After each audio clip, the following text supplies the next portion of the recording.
Rodgers. And Aaron Rodgers is all the talk of the town when he speaks to Pat McAfee.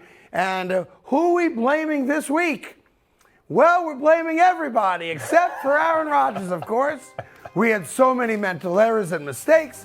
It's not a kind of football we're used to playing over the years. Guys who are making too many mistakes shouldn't be playing, you know. Got to start cutting some reps, and maybe guys who aren't playing, give them a chance. So I decided to go back a few weeks and see if I could figure out who we're talking about that's making mistakes, dropping balls, and not helping the team win. So we put together a little video, a montage of random plays from this season. If you guys want to play that real quick, maybe we can figure out who's making mistakes. Well, there's a bad pass from Aaron Rodgers. Oh, there's another bad pass from Aaron Rodgers. There's a pass that gets knocked down at the line of scrimmage by, that one's low. That was a little low. That one, that one was high. Oopsie doopsie. That one almost got intercepted, and on and on and on. He's part of the problem. And now what we're doing is we're looking to blame everybody else, but we're not blaming ourselves. It's one of the issues you have had with Tom Brady. That's never my fault. It's always everybody else's fault, or the team has to do stuff. Aaron Rodgers is now going down that line too.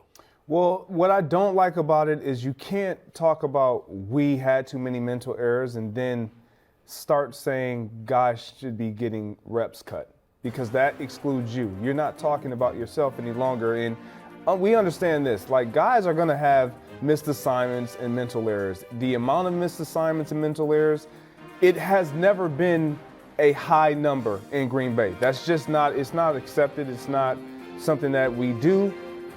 But Aaron, you can't do this. No. You can't sit on a forum like the Pat McAfee show, and I love Pat doing an unbelievable job. Mm-hmm.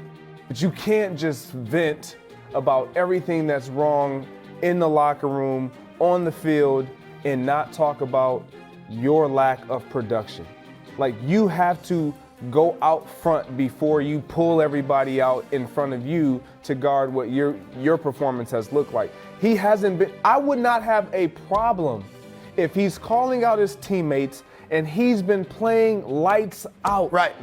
But he has not. No. And that's the part that rubs people the wrong way. It's like, you can't act as though your game has just been last year MVP level. Yeah, and not just that, he went further, and we don't have this to show you, but I'll paraphrase it. He claims that the guys that, kind of give them grades every week for their personal performances. Tom Clemens gave. Okay, is that who it was? That it was the highest grade he personally got this entire year. He threw for 194 yards. So what he's setting up now is the coaches told me I played great. So it can't be my fault. So it's got to be all their faults. And listen, here's what we're going to do as if he's part of the coaching staff, right? We're going to start figuring out who's making all the mistakes, and we're not going to let them play as much. What about your mistakes? What about being the franchise stud quarterback that, as you said a month ago, makes everybody else better, instead of being the guy that when the ship goes south, let me blame everybody and sit back on my high horse and let you know the coaches told me I got a gold star for that game. Yeah, for me, you can't do that either. Like, you can't now all of a sudden play coach and say who should be playing and who shouldn't be playing. That's not your role. That's not what you signed up for. You signed up to be an elite, great quarterback. You're getting paid to be an elite, great quarterback to lead this team. Like, you're tied for, I don't know, four more years or 4 or 5 more years. Like, for me, you have to be that.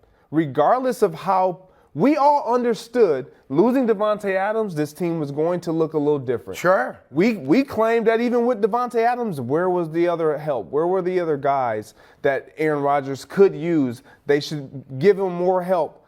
Well, now you take away Davante Adams, now all the pressure is on who? Mm-hmm. It's on Aaron Rodgers. Yeah, but listen, you make the most money. I understand. Well, You're I'm not of the franchise, and you happen to be phenomenal. We're not talking about an average quarterback that we're asking a lot of. We're talking about a generational talent We that are. we're asking to be him. But I think what we're not really admitting to is Aaron Rodgers does not look the same. He just simply doesn't. He doesn't extend plays the way he once did. So you talk about getting sacked or getting hit in the pocket. Yeah. He typically gets out the pocket, extend plays, and now you have a chance to make plays and guys come uncovered. That's no longer happening. Hopefully there's no wobbliness there, but I'm going to be paying attention to what everybody says to make sure we stay united Together. as a team. And then he says, guys who are making too many mistakes shouldn't be playing. We're going to start cutting some reps and maybe play some guys who haven't been playing. By definition, Cody,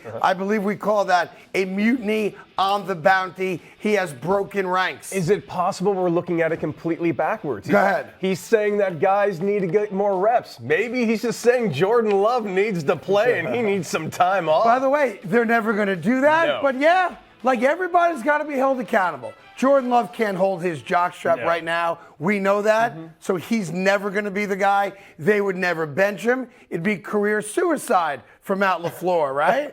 But you can't go from I'm paying attention to what all you people are saying, but don't pay attention to what I say.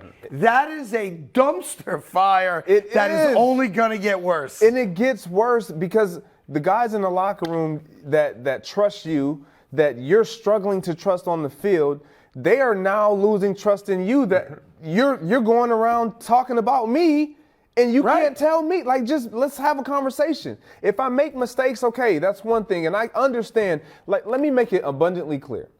This team is not that good. Like, and I when I picked the Minnesota Vikings, everybody was all up in arms. No, Minnesota Vikings have a better team. Sure. They have more talent. For me, I understand what they're up against as far as developing those young guys around Aaron Rodgers. But up until then, they were expecting their defense to hold the fort down. And for him, the guy that's getting the most money in that building, the guy that has won back-to-back MVPs the last couple years. And the guy that held the franchise hostage Yes. over the course of the last couple years about whether or not he's going to come back and play, demand a trade, the handshake agreement that they'll revisit things after a year, blah, blah, blah. They've bent over backwards to kiss his butt. And now he's the guy that's breaking ranks, and that's what he told us that he was going to be on the lookout for. Hey there, thank you so much for watching The Carton Show. You can subscribe right here to get all the latest bits and segments from the show. And by the way, while you're at it, we have a lot of great shows on FS1, so check them out too.